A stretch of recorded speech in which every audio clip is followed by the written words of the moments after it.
Assalamualaikum warahmatullahi wabarakatuh. Alhamdulillah allazi hadana lihaza wa ma kunna linahtadiya laula an hadanallah. Asyhadu an la ilaha illallah wa asyhadu anna Muhammadan abduhu wa rasuluhu allazi la nabiyya ba'dah. Allahumma sholli ala Muhammad wa ala alihi wa ashabihi ajma'in. Radina billahi rabbah wa bil islami dina wa bi Muhammadin nabiyya wa rasula. Amma ba, yang saya hormati bapak-bapak dan ibu-ibu serta anak-anak kami yang dirahmati oleh Allah Subhanahu wa taala. Puji dan syukur kita sampaikan kehadirat Allah Subhanahu wa taala yang telah memberikan banyak nikmat di dalam kehidupan kita, telah mengeluarkan kita minaz zulumati ilan nur, dari berbagai macam kegelapan kehidupan kepada cahaya, hidayah dan inayah Allah. Mudah-mudahan sampai akhir hayat kita tetap berada dalam hidayah dan inayah Allah itu, sehingga kita akan mengakhiri akhir dari kehidupan kita di alam dunia ini dengan husnul khatimah, dan dalam kehidupan di alam akhirat kita akan mendapatkan keselamatan sebagaimana yang menjadi harapan dari kita semua. Selanjutnya, selawat beriring salam tidak henti-hentinya kita mohonkan kepada Allah Subhanahu wa taala agar tercurahkan kepada Rasulnya Nabi Muhammad sallallahu alaihi wasallam beserta keluarga, para sahabat dan semua pengikut beliau yang setia hingga tegaknya hari berbangkit kelak. Adapun materi pengajian kita pada malam hari ini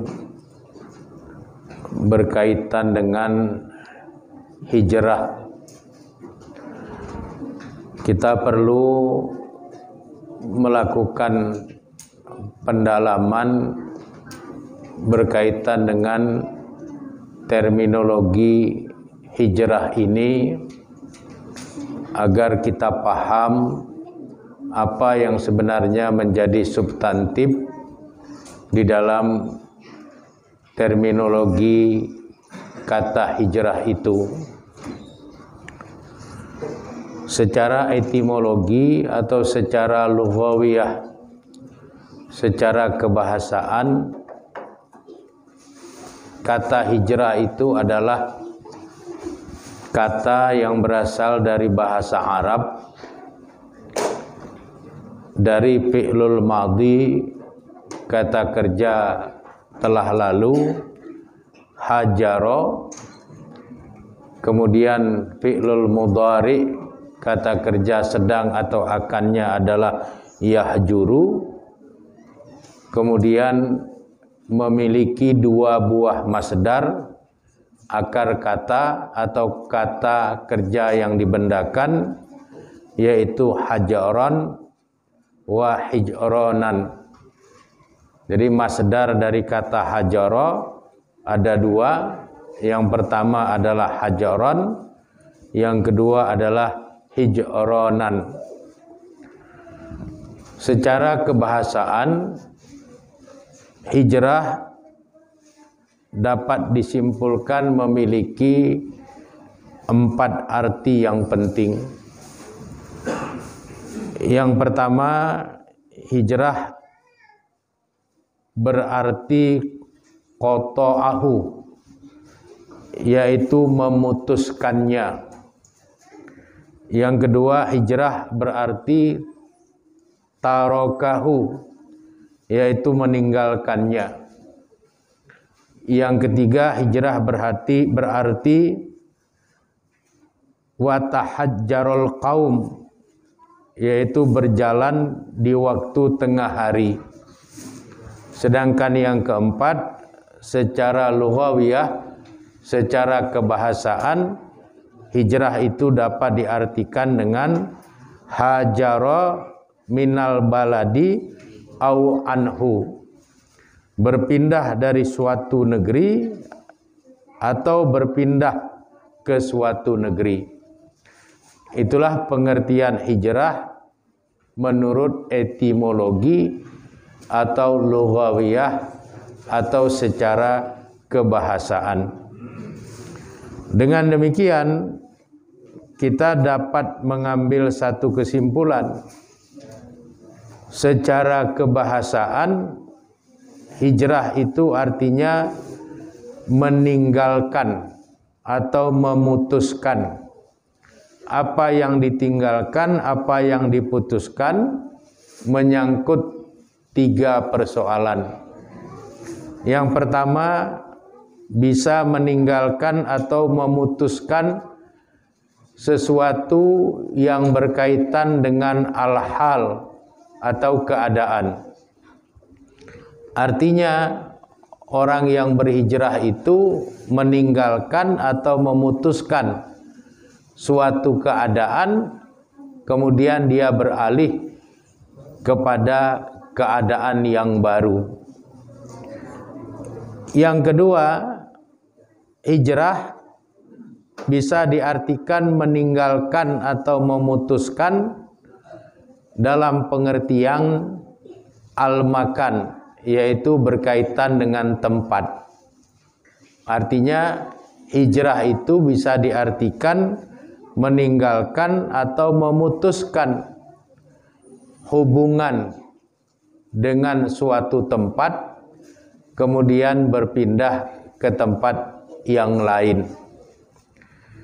Kemudian yang ketiga, hijrah itu diartikan meninggalkan atau memutuskan berkaitan dengan az-zaman, yaitu berkaitan dengan waktu.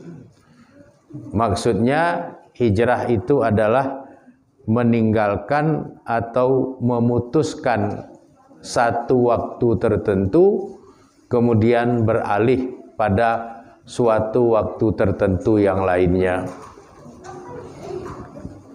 Kemudian menurut para ulama, hijrah itu bisa dibagi menjadi 2 bahagian. Yang pertama disebut dengan hijrah fisik atau hijrah jasmani. Hijrah fisik atau hijrah jasmani ini biasanya dibagi lagi menjadi 3 bahagian. Yang pertama adalah hijrah Nabi dan para sahabat yang terjadi pada tahun 622 Masehi,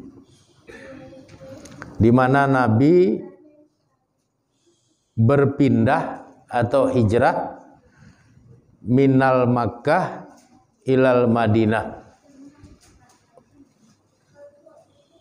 meninggalkan Mekah menuju ke Madinah, atau dari Mekah kemudian menuju ke Madinah. Hijrah Nabi dan para sahabat tahun 622 Masehi yang disebut dengan istilah hijrah fisik itu, oleh Nabi diberikan batasan.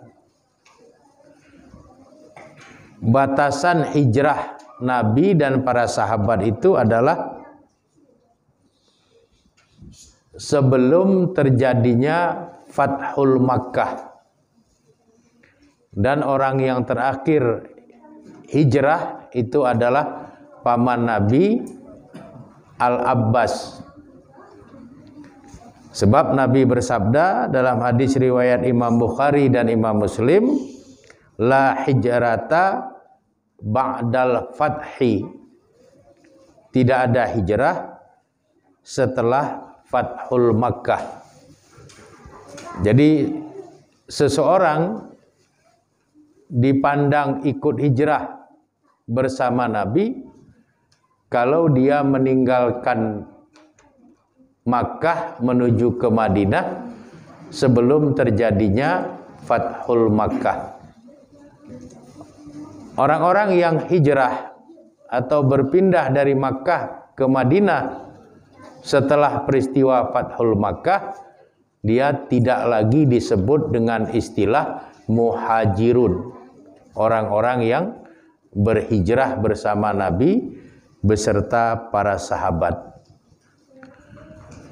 Kemudian hijrah fisik yang kedua adalah hijrah min daril kufri ila daril Islam. Hijrah atau berpindah dari wilayah yang dihuni oleh orang-orang kafir menuju kepada wilayah yang dihuni oleh orang-orang Islam. Kenapa terjadi hijrah orang Islam dari wilayah yang banyak dihuni oleh orang kafir menuju ke wilayah yang dihuni oleh banyak orang Islam? Karena orang Islam di tempat itu tidak bisa melaksanakan ajaran Islam secara leluasa. Umat Islam berada di bawah intimidasi dan tekanan.